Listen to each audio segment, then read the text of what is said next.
want to get out of here? You talk to me.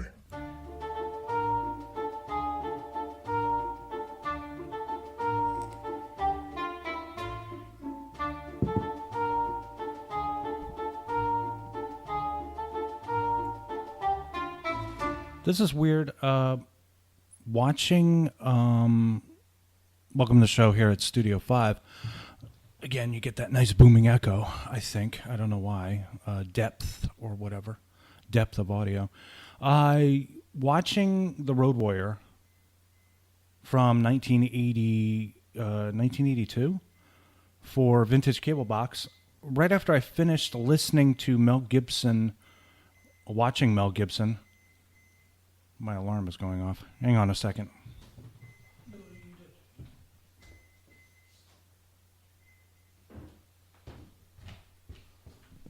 I got to make this quick because I got to pick up Regan right after this from school.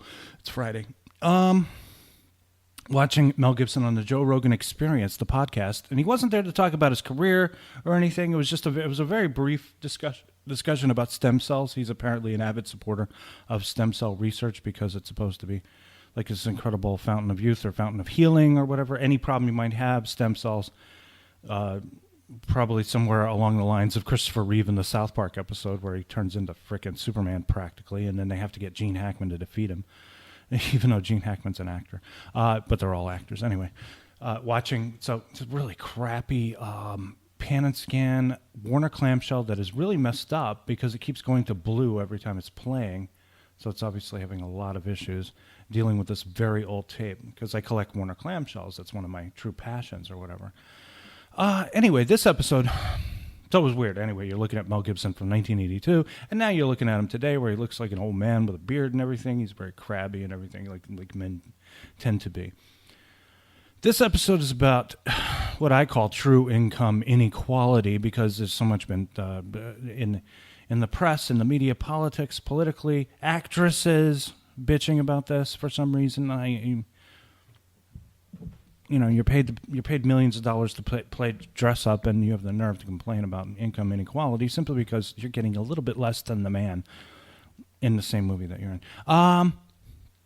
To me, true income inequality has to do with the fact that the people who have the most important jobs in life, are being paid the least amount of money.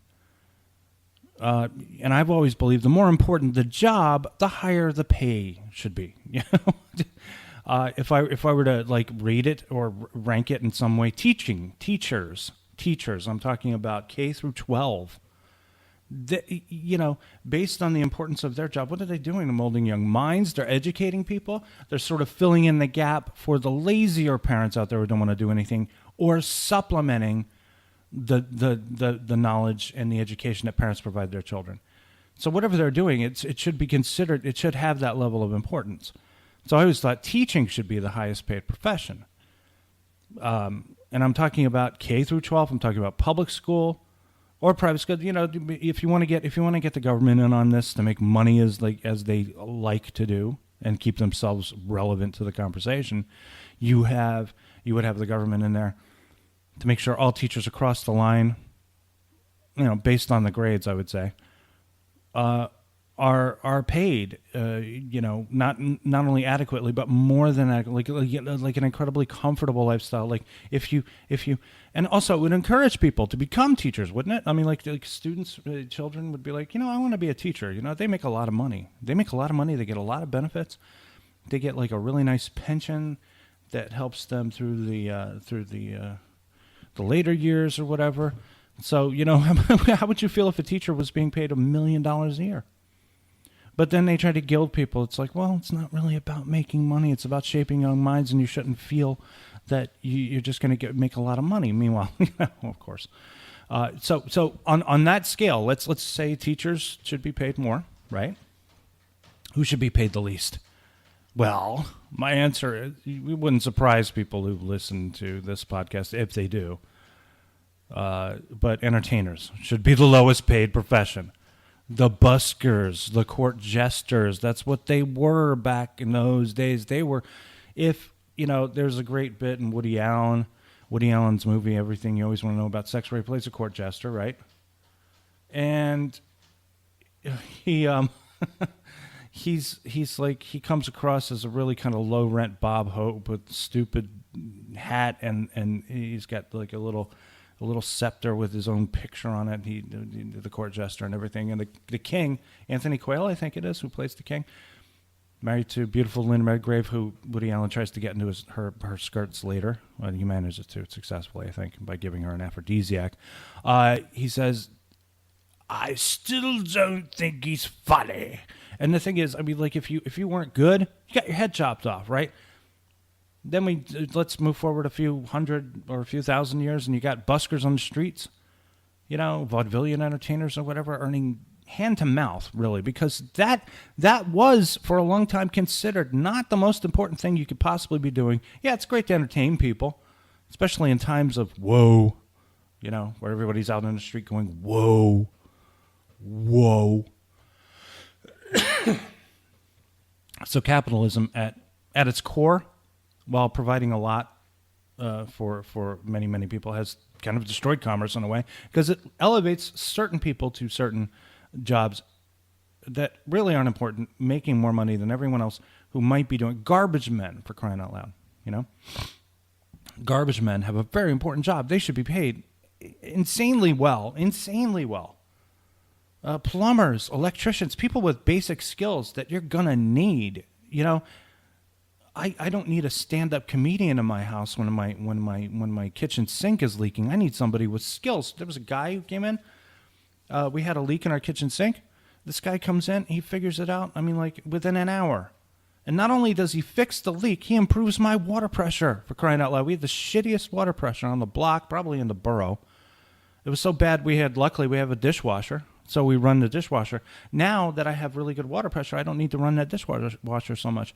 This guy should be paid millions of dollars per year, and he would probably, would incentivize an entire generation of kids out there who think that, they need to get jobs in liberal arts, and they're not going to get jobs in liberal arts. They're going to go to college.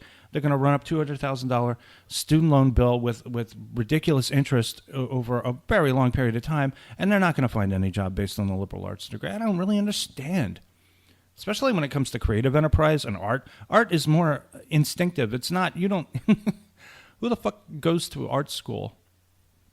Other than, I guess, Cy Twombly and Mark Rothko, to study art.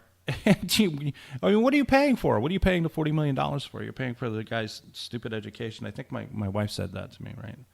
It's like, they studied art. Yeah, it's like, oh, God. So there's a big difference between people who have the initiative, have the drive to achieve their goals, and those raised into an environment of hopelessness. The reason I came up with that thought was because whenever I listen to conservatives or people on the right, there's a lot of things I agree with them about. You're wasting time with ridiculous discussion and debate and pussy hat parades and women's marches. Meanwhile, everybody out there is just looking to cover their own ass. There's no sisterhood, there's no brotherhood, there's no uniting under one color or one gender or something like that, or one particular culture or lifestyle. It's really just a bunch of scavengers trying to pick over meat and trying to get as much meat as they can. But one of the problems that I hear that they're always talking about, the conservatives are always talking about, is, you can be a success. You can be anything you want. You don't need help from anybody. And the truth, the real truth is that sometimes some people need help. They need a little bit of help, because when you're raised into an environment of hopelessness, as I believe I was, because like I said, I was homeless. My mother was always poor. We never had any money. Never really heard any words of encouragement from anybody about you can do whatever you want, Lawler, you stupid idiot, something like that. When you're raised in that environment, you're not going to succeed. You're not. You are marked for failure from the beginning. So, and I'm noticing what Mel Gibson is eating dog food out of a can at the moment on the screen. That was the movie that made his career, I think, in the States anyway. The Road Warrior, 1982. What's really happening? Okay, what the reality is, we all exist in a cabal where people figure out ways to make money or scam money from their fellow men, like modern artists or Twitter stars or stand-up comedians. And you notice how all of that is entertainment-driven, except possibly for colleges. But colleges have become more of these breeding grounds for the literati, which is entertainment. Overachievers who underachieve in everything they do after they've gotten their degrees, whatever it might be. When I think about income inequality, I don't think about women and men. I think about the potential for making money and how you get out there and you have to do it. And I always say this, I talk to my wife about this all the time. But my wife tends to agree with me about this stuff. She's very practical. She's a very pragmatic person, and she does believe in covering her own and doing her work, whatever it is, to get the job done, or and she doesn't stand by and have stupid ideas or no ideas. She always has ideas. But when it comes to the power, whatever it is, or the equality, you can't wait around for other people to give you that equality. You have to take it. Apparently my cat agrees with me. You have to take that power. You have to have that initiative. You have to take what's yours. You don't wait around for the government to say, oh, leave this person alone. Give them a little more of a push-up. Oh, don't pick on them. Don't bully. You're getting government help. It's like basically like paying. It's like Chris Makepeace paying Adam Baldwin to beat the shit out of Matt Dillon at school in the movie My Bodyguard that came out. It's a favorite movie of mine. But consider Adam Baldwin to be the government. So the government is going to beat the crap out of other people to make sure that you get a fair or more than your fair share.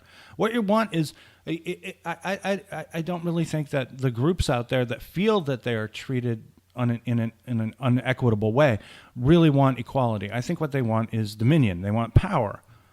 They want power to stick it to people or use it through their anger or some kind of form of emotional and financial reparation. Even though the people that are existing now, the people who are affecting change in the world right now are not the ones who historically made life a living hell for those people. And those people are not recipients of that living hell. Maybe their relatives were from over 200 years ago. But whatever it is, you have to take what's yours. You can't wait for people to hand it. No one's going to hand you anything. No one's going to give you anything. As a matter of fact, they're going to take things from you. They'll take it through laws, or they'll take it from, hey, look over there, and then grab your bag of cash or whatever and run away, snickering. Like my wife does when she gets really tired. She has the craziest laugh in the world because everything's funny to her when she's really tired. I don't know what it is. But she'll start laughing like this.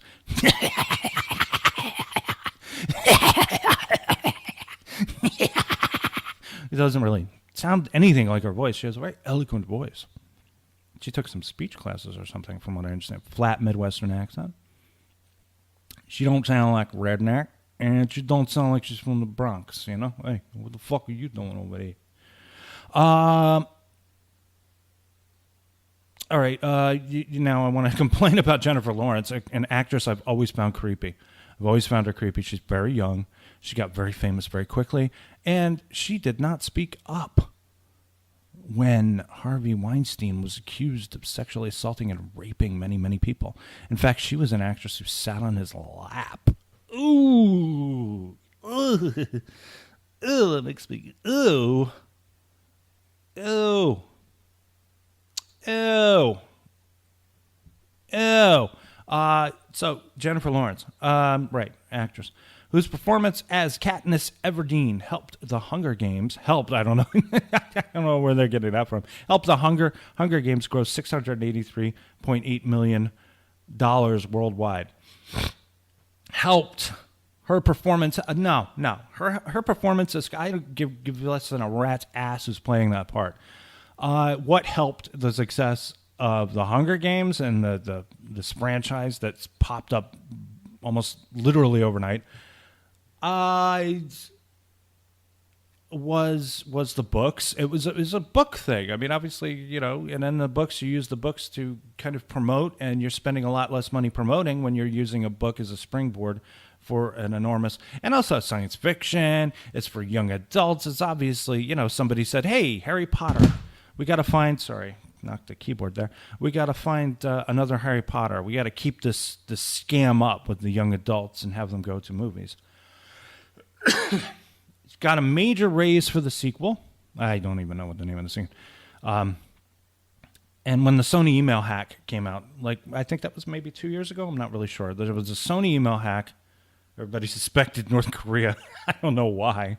But the emails revealed, among other things, like an antipathy for black people, hatred for Angelina Jolie, just Obama, lots of cynical stuff. Amy Pascal, I can't believe she's still working. I cannot believe she still has a job and she's still paid millions of dollars.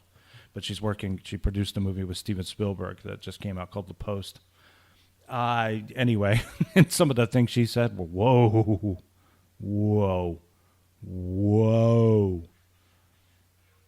Never mind grabbing by the pussy of Donald Trump. What Amy Pascal said, wow. Okay, so the emails revealed among those things that Jennifer Lawrence was paid less than male co-stars, and nobody knew who the fuck Jennifer Lawrence was until this Hunger Games shit started. Her net worth is $120 million U.S. dollars in 2017. I don't understand that. Anyway, she gets up there. She starts bitching. Allegedly, we have a poor economy, even though our government prints money. Despite these salaries, we do have a homeless problem. I mean, I did the homeless episode. I want to know why the homeless are hated so much. You can't even help them, but you're going to bitch about the girl. Be like, okay.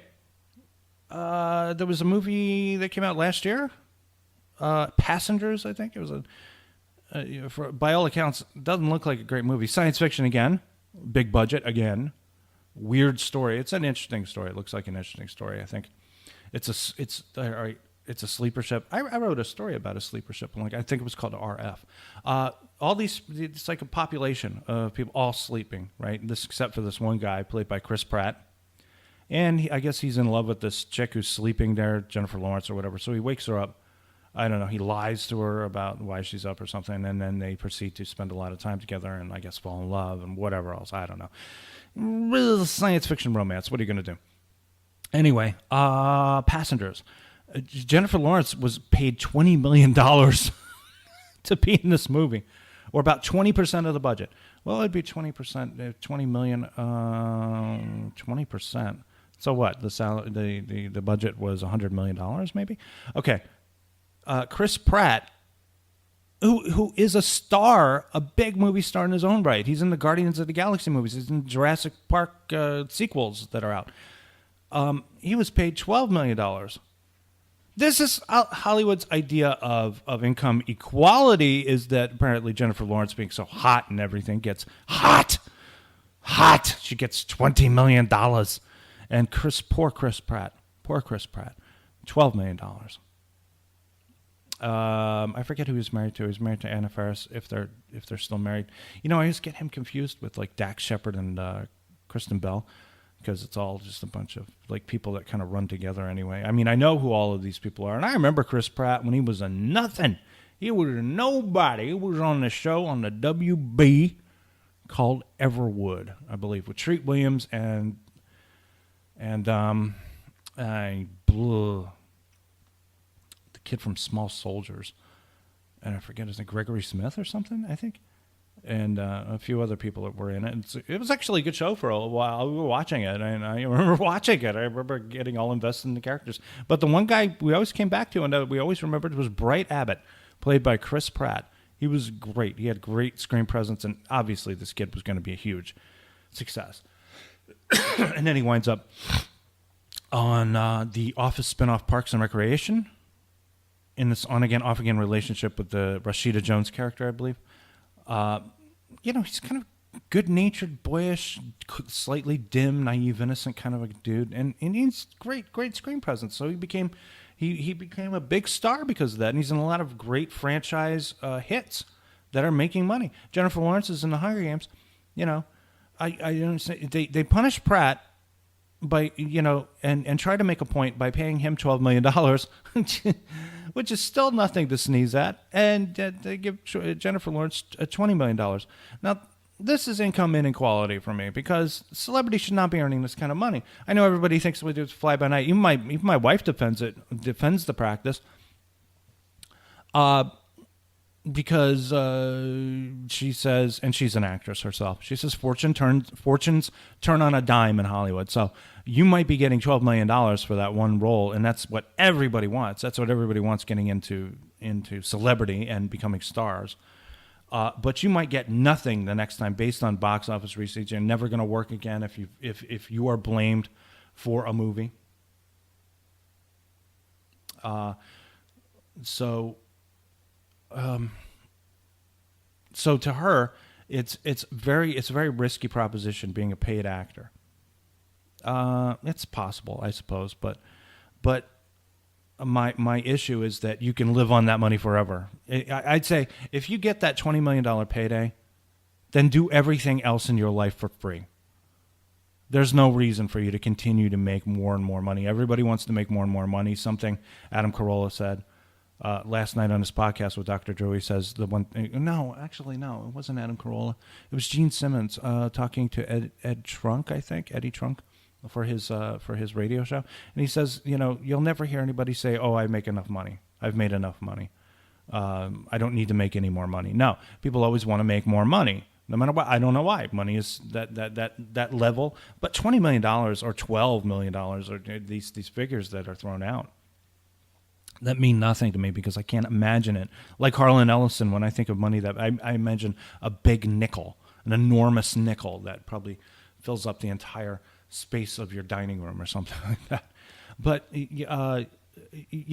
everybody wants that big payday, and some people are more entitled to it than others. I mean, there are people out there that can't act their way out of a paper bag and are paid millions of dollars simply because they're popular. It's a popularity contest. And then there are baseball players.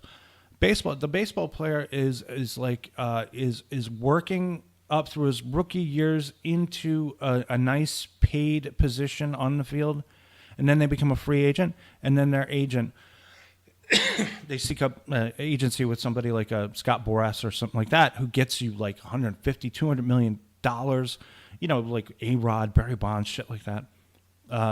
Who's that guy? Daniel Murphy for the Mets got a nice payday to go over to the Nationals. Jason Worth from the Phillies, also nice payday. So you're aiming for that killer payday that sets you up for life.